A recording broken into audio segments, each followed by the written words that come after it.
हबीबुर रहमान और आप देख रहे हैं Quetta TV. Students, S and P block elements में आज हम डिस्कस करेंगे लेक्चर नंबर 57 को। और इस लेक्चर में स्टूडेंट्स हम डिस्कस करेंगे ट्रेंड्स इन इलेक्ट्रॉन एफिनिटी। सही स्टूडेंट्स, इससे पहले हमने जो स्टार्ट किया था मैं आपको थोड़ा दिखा दूँ। लेक्चर 56 जो हमने पढ़ा था उसमें हमने ट्रेंड्स इन एटॉमिक रेडियस पढ़ा था, ग्रुप 7th ए एलिमेंट्स का, ठीक है। और ट्रेंड्स इन इलेक्ट्रोनेगेटिविटी भी पढ़ा था ग्रुप 7 के एलिमेंट्स का। तो आज हम पढ़ेंगे trends in electron affinity of, मैं इसके साथ लिख लेता हूँ जी, ग्रुप 7th ए, यानी जिसको आजकल पीरियोडिक टेबल में हम 17 ग्रुप कहते हैं। सही, तो इसके स्टूडेंट्स हमने पढ़ना है। चलिए जी, तो सबसे पहले जी हम समझते हैं कि इलेक्ट्रॉन एफिनिटी आखिर ये है क्या। ठीक है, इलेक्ट्रॉन एफिनिटी को समझते हैं, उसके बाद डिस्कस करते हैं। तो स्टूडेंट्स, इलेक्ट्रॉन एफिनिटी ये दो लफ्ज़ों से निकला है। पहला इसके लफ्ज़ है इलेक्ट्रॉन और दूसरा है एफिनिटी। सही, अब स्टूडेंट्स यहाँ पर होता ये है कि किसी भी चीज़ के अंदर, एटम के अंदर इलेक्ट्रॉन जब दाखिल होती है तो वहाँ से नॉर्मली एक एनर्जी रिलीज़ होती है। तो इस एनर्जी की जो मिकदार होगी इसे हम उसकी इलेक्ट्रॉन एफिनिटी बोलेंगे। मिसाल के तौर पर स्टूडेंट्स, लेट्स से ये क्लोरीन का एटम है और ये इसके गिर्द क्लोरीन का न्यूक्लियस है। ठीक, अब क्लोरीन के स्टूडेंट्स न्यूक्लियस के गिर्द क्लोरीन का पहला शेल होता है जिसमें 2 इलेक्ट्रॉन्स होते हैं। उसके बाद इसका दूसरा शेल होता है जिसके अंदर 8 इलेक्ट्रॉन्स होते हैं। फिर इसका लास्ट शेल होता है जिसके अंदर 7 इलेक्ट्रॉन्स होते हैं। तो अब होता यह है स्टूडेंट्स कि एक इलेक्ट्रॉन इसमें बाहर से जब हम ऐड कर देते हैं, या इलेक्ट्रॉन इसमें ऐड हो जाए किसी केमिकल रिएक्शन के ज़रिए से, ठीक है, तो ये जो इलेक्ट्रॉन यहाँ ऐड होगा, इस इलेक्ट्रॉन के एडिशन के दौरान यहाँ से कुछ एनर्जी रिलीज़ होगी। इस एनर्जी की मिकदार को हम कहेंगे इलेक्ट्रॉन एफिनिटी। तो चलिए जी इसको पढ़ते हैं। Trends in electron affinity of group 7th A elements. Trend कहते हैं रुझान को, यानी किस तरफ ग्रुप में और पीरियड में बढ़ेगा या कम होगा इलेक्ट्रॉन एफिनिटी। तो चलिए जी, electron affinity values decrease from chlorine to iodine. Electron affinity की वैल्यूज कम होती जाएंगी क्लोरीन से आयोडीन की जानिब। मतलब स्टूडेंट्स, फ़र्ज़ करें ये हमारे पास पहला एलिमेंट क्लोरीन है। मैं इसको ज़रा स्टूडेंट्स यहाँ बना लेता हूँ। पहला एलिमेंट हमारे पास क्लोरीन है। अब क्लोरीन साइज़ में स्टूडेंट्स थोड़ा सा बड़ा है, उसके मुकाबले में नीचे जो आएगा ब्रोमीन, वो साइज़ में और ज़्यादा बड़ा है। उसके नीचे स्टूडेंट्स आएगा आयोडीन जो कि साइज़ में और भी ज़्यादा बड़ा है। यानी हम जूँ जूँ नीचे की जानिब जाएंगे तो एटम का साइज़ क्या होता जाएगा जी, बढ़ता चला जाएगा।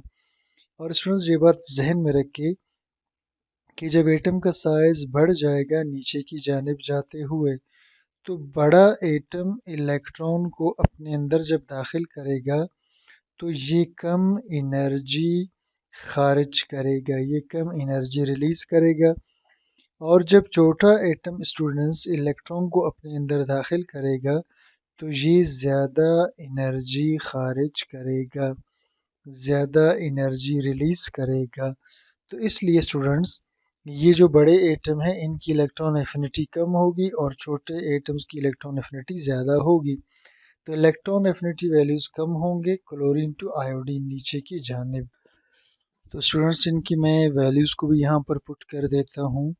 अब स्टूडेंट्स, मैं दोबारा से एक दफ़ा बना लूँ फिर आपको समझाता हूँ। ठीक, अब फ्लोरीन है, फिर क्लोरीन है, फिर ब्रोमीन है और उसके बाद है आयोडीन।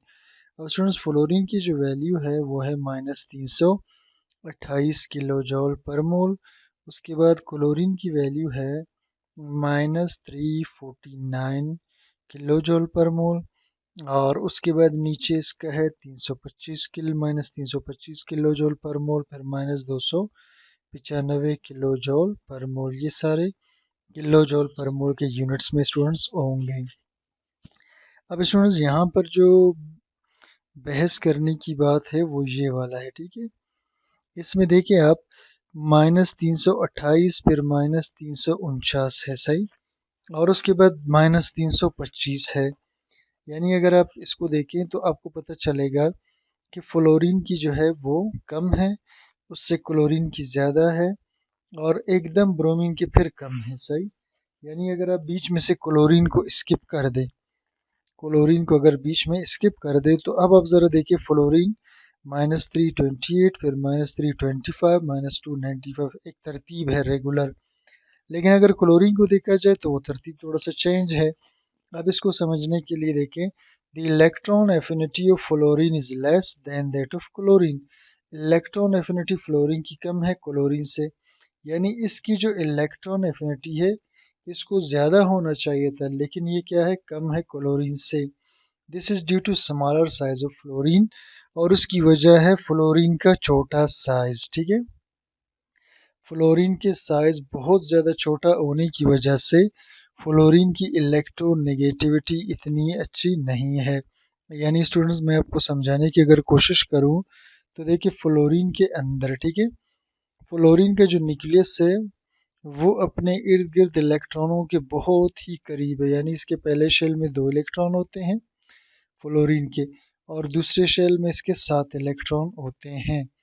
तो जब इसमें स्टूडेंट्स बाहर से कोई इलेक्ट्रॉन ऐड होने के लिए फ्लोरीन की तरफ आता है, और फ्लोरीन में ऐड होना चाहिए यहाँ पर, तो चूंकि यहाँ पर जो इनर इलेक्ट्रॉन्स है स्टूडेंट्स, ये बहुत ज़्यादा, यानी इधर इलेक्ट्रॉन है, इधर इलेक्ट्रॉन है, इधर इलेक्ट्रॉन है, तो इनर इलेक्ट्रॉन्स जो है वो न्यूक्लियस के गिर्द बहुत ज़्यादा पहले से जमा है इधर। ठीक है, तो ये जो आने वाले इलेक्ट्रॉन हो गए स्टूडेंट्स, ये इनर इलेक्ट्रॉन्स इसको अच्छी तरह से अंदर दाखिल नहीं होने देंगे।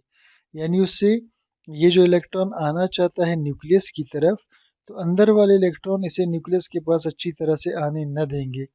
इस वजह से जितने इनर इस वजह से जिस ताकत से इसे दाखिल होना चाहिए था उस ताकत से ये दाखिल नहीं हो सकेगा, और जितनी एनर्जी दाखिल होने पर इसने खारिज करना था वो एनर्जी भी खारिज नहीं कर सकेगा।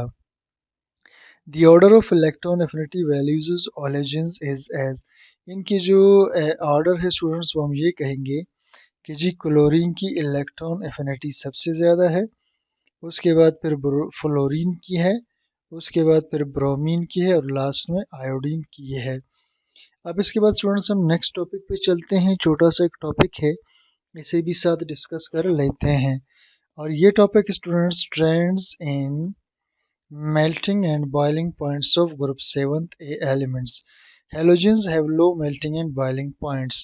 हेलोजेंस का मेल्टिंग और बॉइलिंग पॉइंट दोनों बहुत ही कम है।